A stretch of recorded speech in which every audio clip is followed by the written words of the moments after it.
guyyaani fiiga ayyoomiin harabaa fadhee hojjete jireenya koo fooyyeffachuuf jedhee jaboon obsaan dadhaabate eededa jireenya yaabbachuudhaaf deetiin ka'ira qaqqaabatee na jalaa shirgigaata afaan bahuun ijibbaata.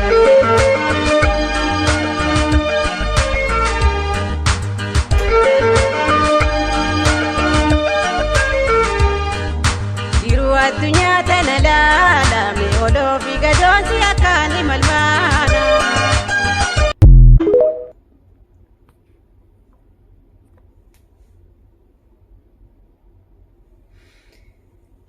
Assalamu alaikum warahmatullahi wabarakatuh. Kabajamtoota fi jaalatamtoota hordoftoota Sa'aaduu akkam jirtu nagaa fayyaa keessanii naguma jirtanii jabaattanii alhamdulillah nabirallee nagaa kootii jirtu fayyaa keessanii.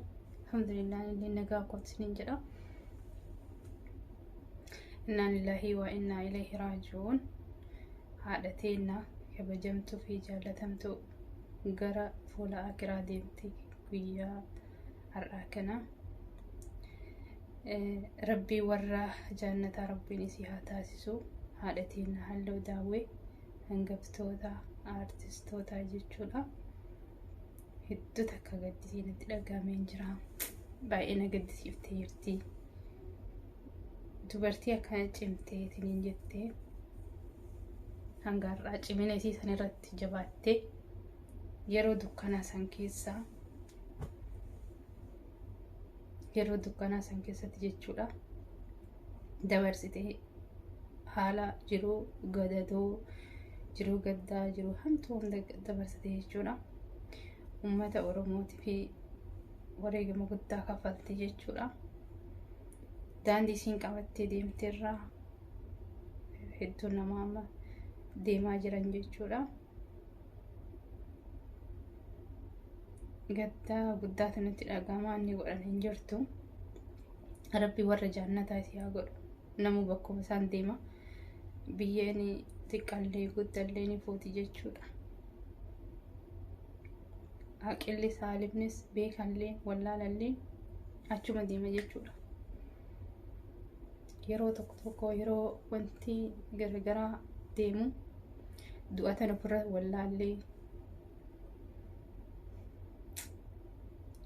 ofirra wallaallee wantoota garagaraa kun nama arrabsuudhaan kun mataa namaa gaggaragalchuudhaan waan baay'ee hojjetu jechuudha ilmi namaa jechuudha. Garuu isiin waan nurraan olamne jechuudha. Isiin beekaa fuutu, isiin aqila fuutu, isiin wallaalaa fuutu tun nurraan oolti jechuudha. Kanaafuu rabbi kaatimaa teenya haa tolchu. Uummanni Oromoo haadha teenyatti bahee awwaalatee jira. Halluu Daawwee jechuudha. Rabbi rahmata isii haa godhu.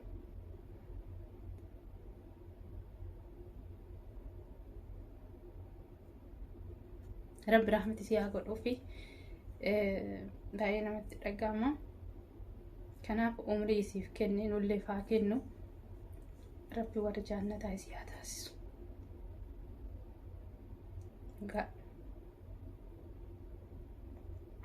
Akkaataatti bultii kee qabattu, akkaataatti diinagdee kee jabeeffattu, akkaataatti yoo hidhamtillee yoo miidhamtillee obsaan bira dabartu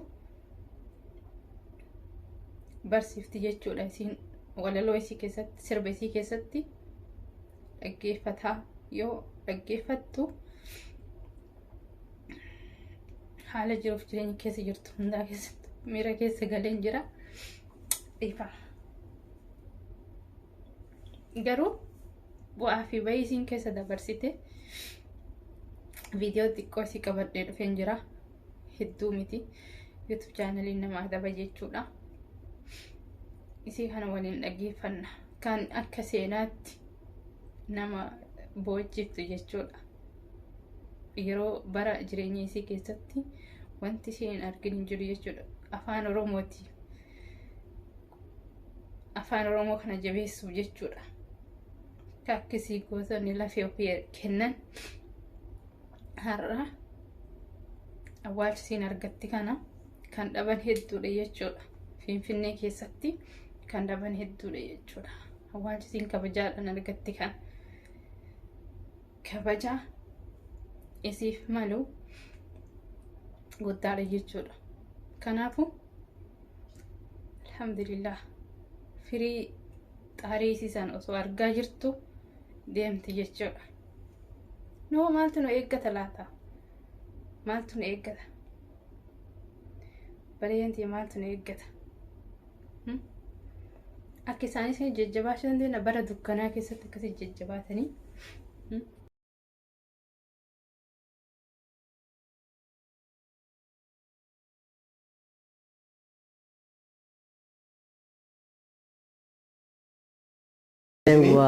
Cumatti naanna'anii shamarmar dardaraas ni ta'a dubaraas ni ta'a. mana hidhaa seentee sababa afaan oromootiin sirbiteef Hidhame gaadarrattis hidhameetiin jira dirreedhaattis hidhameetiin jira. yeroo hagam turte mana hidhaa? Obsi ulee hayyuu ta'uun dagatiin hin baasisan. Obsi ulee hayyuu ta'uun dagatiin hamtuu toltuu hunda obsaan dabarsanii. Rakkoonni dabartii bal'ii namootni obsaan injifanna sochii lakkisinii qabsoo lakkisin jechuudha. Hidhamanii hadhaaroo buuqachuun ulee diinaatiin. Mana hidhaati sababa mana hidhaa seenteef baaste ishee kan. Obsaadha amma obsaa jechuudha. Mee waan dhaga'e kan biraa namarraa waa'ee kee gaafa odeeffadhu mudannoo ajaa'ibaa kaaseta kee irratti si mudate.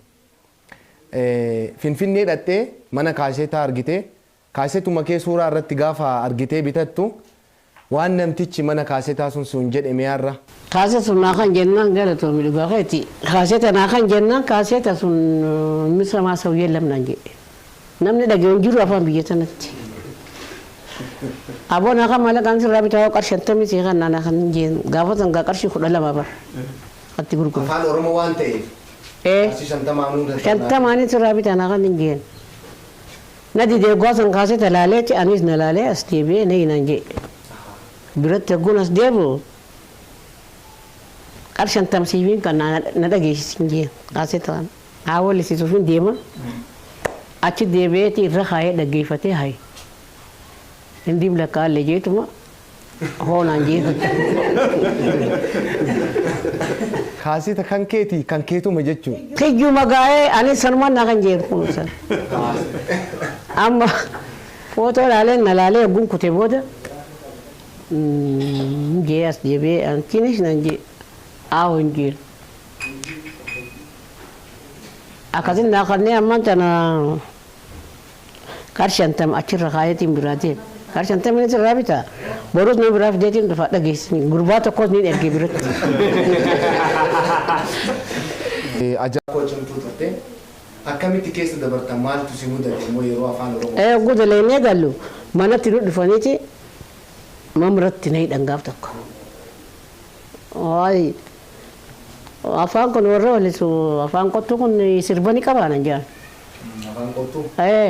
Afaan faranjiin qotattiin jiin. Biyyi xaafii qottullee ni jirti jiin.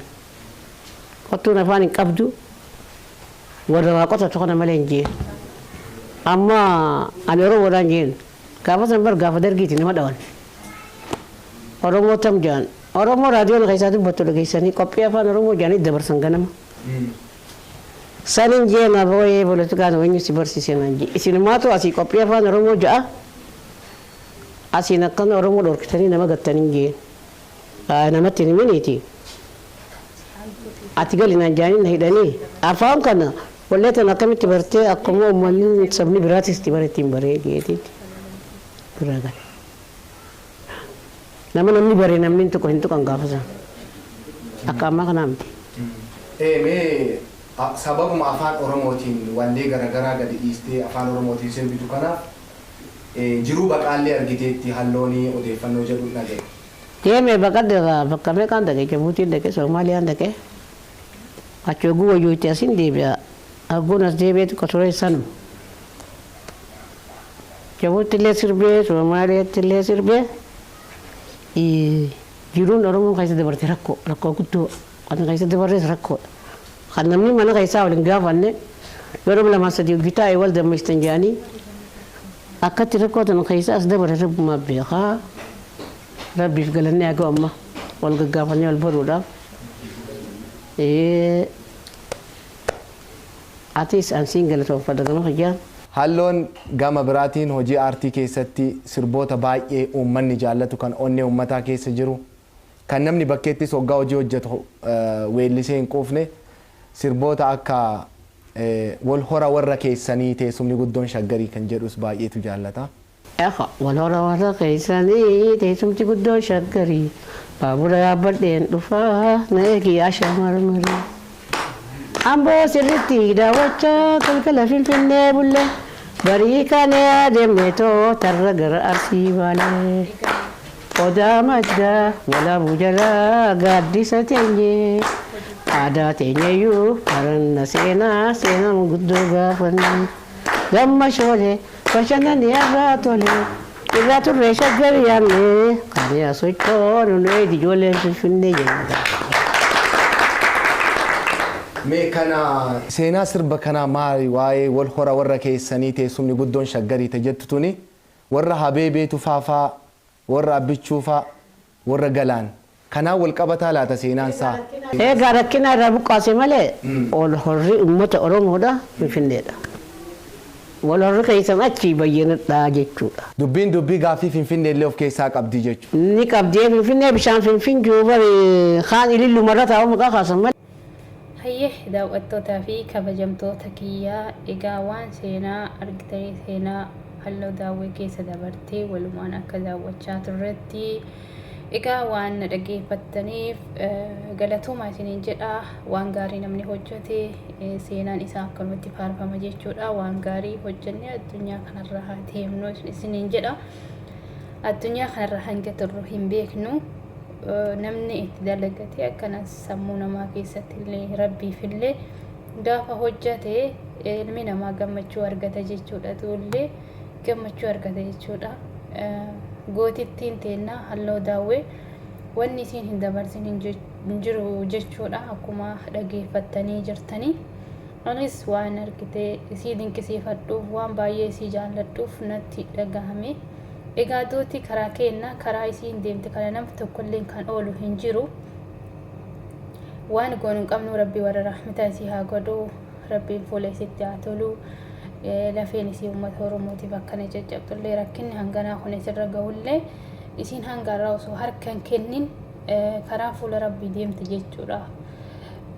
Qaanqee qabsoo uummata Oromooti jechuudha. Rabbiin warra jannataa isii haa taasisu. Nagahanna tura. Bye bye.